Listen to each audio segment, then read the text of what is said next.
I found that nothing in life is worthwhile unless you take risks. Nothing. Nelson Mandela said, "There is no passion to be found playing small and settling for a life that's less than the one you're capable of living." Now, I'm sure in your experiences in school and applying to college and picking your major and deciding what you want to do with life, I'm sure people have told you to make sure you have something to fall back on. Make sure you got something to fall back on, honey. But I never understood that concept, having something to fall back on. If I'm going to fall, I don't want to fall back on anything except my faith. I want to fall forward.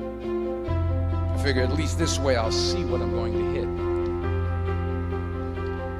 Fall forward. This is what I mean. Reggie Jackson struck out 2,600 times in his career, the most in the history of baseball. But you don't hear about the strikeouts. People remember the home runs. Fall forward.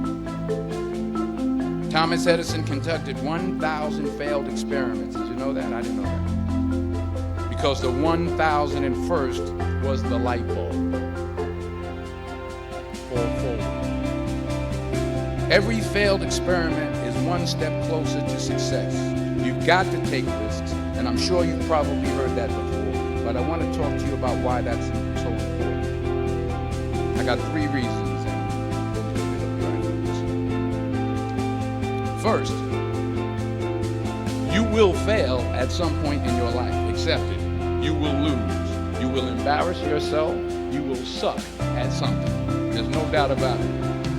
And I know that's probably not a traditional message for a graduation ceremony, but hey, I'm telling you, embrace it, because it's inevitable. And I should know. In the acting business, you fail all the time. Early on in my career, I auditioned for a part in a Broadway musical. Perfect role for me, I thought, except for the fact that I can't sing. So I'm in the wings. I'm about to go on stage, but the guy in front of me, he's singing like Pavarotti. He's just on and on. He's just going on and on and on, and I'm just shrinking. I'm getting smaller and smaller. So they say, "Oh, thank you very much, and you'll be hearing from us."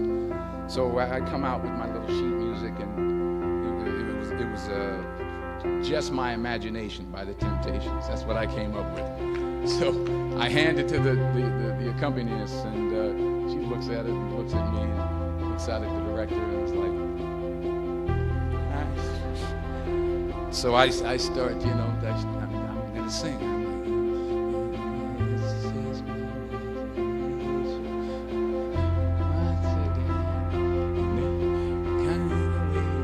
And I'm not saying anything, so I'm thinking I'm getting better. So I start getting into it.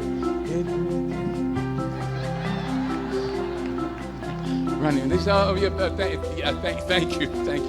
thank you very much, Mr. Washington. Thank you." So I assumed I didn't get the job. But the next part of the audition, he called me back. The next part of the audition is the acting part of the audition. So I'm like, hey, okay, maybe I can't sing, but I know I can act. So they pair me with this guy, and again, I didn't know about musical theater. And musical theater is big, so they can reach everyone all the way in the back of the stadium. And I'm more from a realistic, naturalistic kind of acting where you actually talk to the person next to you. So I don't know what my line was. My line was, "Hand me the cup." And his line was, "Well, I will hand you the cup, my dear. The cup will be there to be handed to you." I said, "Okay." "Well, should I give you the cup back?" "Oh, yes, you should give it back to me, because you know that is my cup, and it should be given back to me." I didn't get the job. But here's the thing. I didn't quit. I didn't fall back. I walked out of there to prepare for the next audition, and the next audition, and the next audition. I prayed. I prayed. And I prayed. But I continued to fail, and fail, and fail. But it didn't matter, because you know what? There's an old saying, you hang around the barbershop long enough, sooner or later you're going to get a haircut. So you will catch a break, and I did catch a break. Last year, I did a play called Fences on Broadway. So someone talked about it. Won the Tony Award. And I didn't have to sing, by the way. But here's the kicker. It was at the Court Theater. It was at the same theater that I failed that first audition 30 years prior.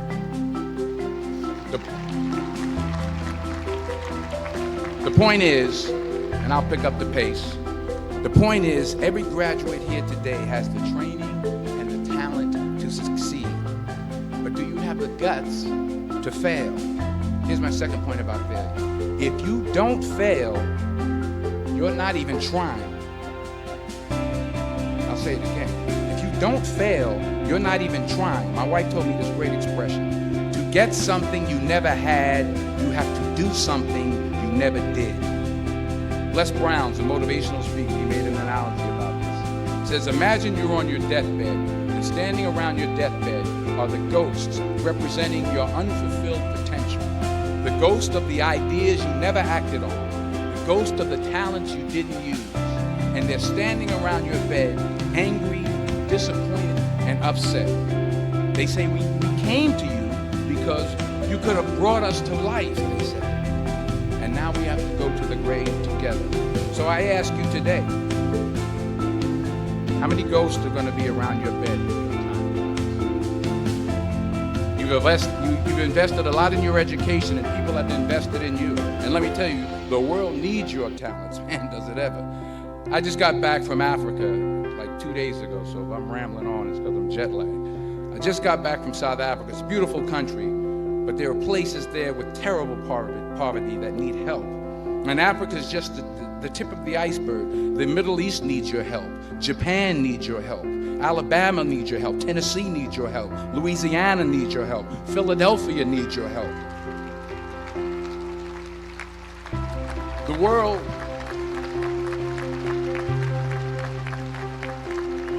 The world needs a lot, and we need it from you. We really do. We need it from you young people. I mean, I'm not speaking for the rest of us up here, but I know I'm getting a little grayer. We need it from you, the young people, because remember this. So you got to get out there. You got to give it everything you got, whether it's your time, your talent, your prayers, or your treasures. Because remember this.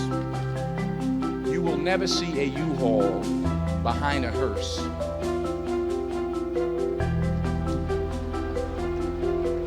I'll say it again. You will never see a U-Haul behind a hearse. You can't take it with you. The Egyptians tried it, and all they got was robbed.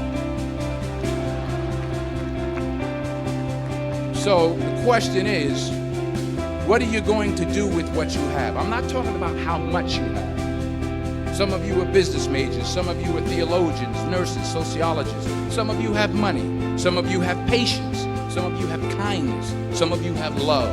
Some of you have the gift of long suffering. Whatever it is, whatever your gift is, what are you going to do with what you have? All right, now here's my last point about failure. Sometimes the best way to figure out where you're going. Your life will never be a straight path. I began at Fordham University as a pre-med student. I took a course called cardiac morphogenesis. I still can't say it. Cardiac morphogenesis. I couldn't read it. I couldn't say it. I sure couldn't pass it. So then I decided to go into pre-law, then journalism. And with no academic focus, my grades took off in their own direction. Yeah, down. I was a 1.8 GPA one semester, and the university very politely suggested that it might be better to take some time off. I was 20 years old. I was at my lowest point.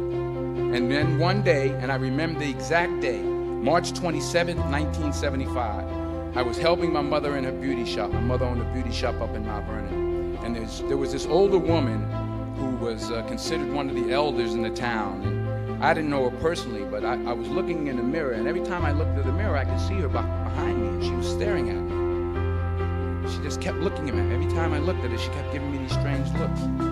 So she finally took the dryer off her head and she said something I'll never forget.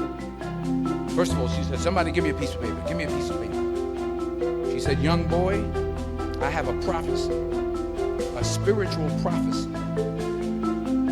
She said, "You are going to travel the world and speak to millions of people." Now mind you, I'm 20 years old, I'm flunked out of school. In fact, like a wise ass, I'm thinking to myself, maybe she's got something in there, push the ball about me getting back into school next fall. But maybe she was on to something, because later that summer, while working as a counselor at the YMCA camp in Connecticut, we put on a talent show for the campus. And after the show, another counselor came up to me and asked, "Have you ever thought about acting? You're good at that." So when I got back to Fordham that fall, I got in and I changed my major once again for the last time. And in the years that followed, just as that woman prophesied, I have traveled the world and I have spoken to millions of people through my movies. Millions who up till this day couldn't see me. Who up till this day I couldn't see while I was talking to them. They couldn't see me, they could only see the movie.